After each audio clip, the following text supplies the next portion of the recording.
Bonjour. Voici la quatrième partie de la quatrième partie que nous sommes en train de vous envoyer aujourd'hui sur la première publication du programme Galaxy. Dans cette partie, c'est une continuité. Comme vous avez vu, si nous comparons le vaisseau spatial qui est comme une fusée que vous voyez là-bas, le vaisseau spatial congolais Pongo 2, avec le vaisseau spatial congolais Pongo 1, qui n'était que la boîte de lait, la boîte d'ovomaltine. En tout cas, la complexité est sans équivoque pour la dernière version en développement, qui du reste est modulaire. Ce que vous voyez là-bas, c'est vraiment modulaire. Alors, constitution du vaisseau spatial congolais Mpongo rapidement.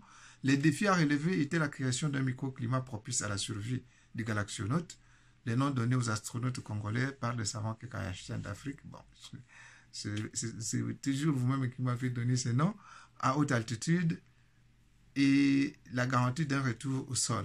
Eu égard à ce qui précède, le vaisseau spatial congolais Mpongo est constitué de parties les plus importantes ci-après. La capsule et le système de microclimat, éléments de base du vaisseau, le centre de télécommunication, le compartiment électrique, le système de récupération constitué du parachute et de ses accessoires, le module de génération artificielle de force gravitationnelle. Je crois qu'au fil du temps, nous allons vous expliquer point par point chaque partie. Nous commençons avec la capsule et le système de microclimat. Là, c'est le cabine.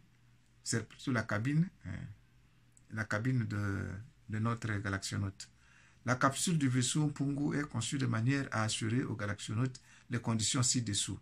Température plus ou moins 30 degrés Celsius, pression plus ou moins une atmosphère, une humidité normale, cadre pratiquement insonorisé.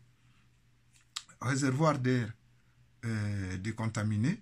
Donc si vous regardez mon curseur, vous voyez, nous voyons ici à l'intérieur, ça c'est la capsule à l'intérieur, tout ça ici c'est le système de calorifugage et ça c'est le couvercle.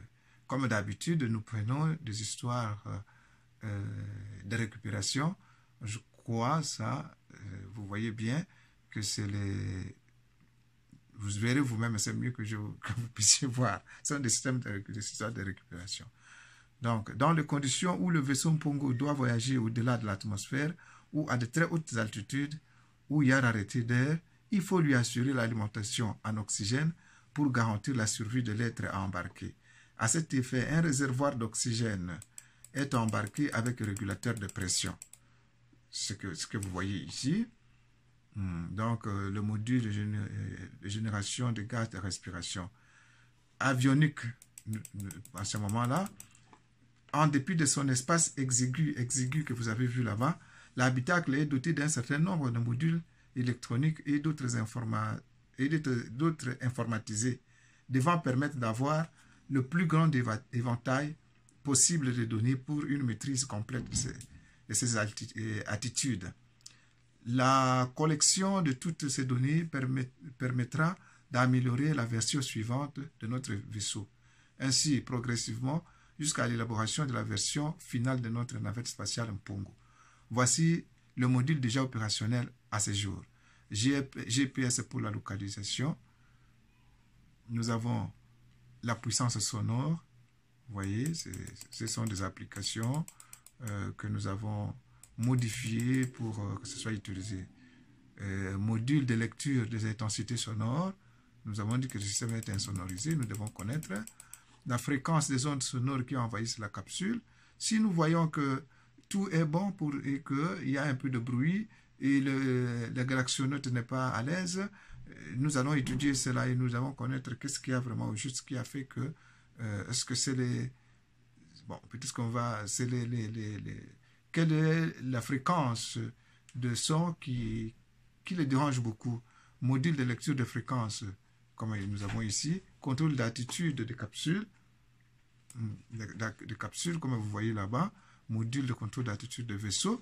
Donc, quand le vaisseau part à gauche, nous voyons. Le vaisseau part à droite, nous voyons.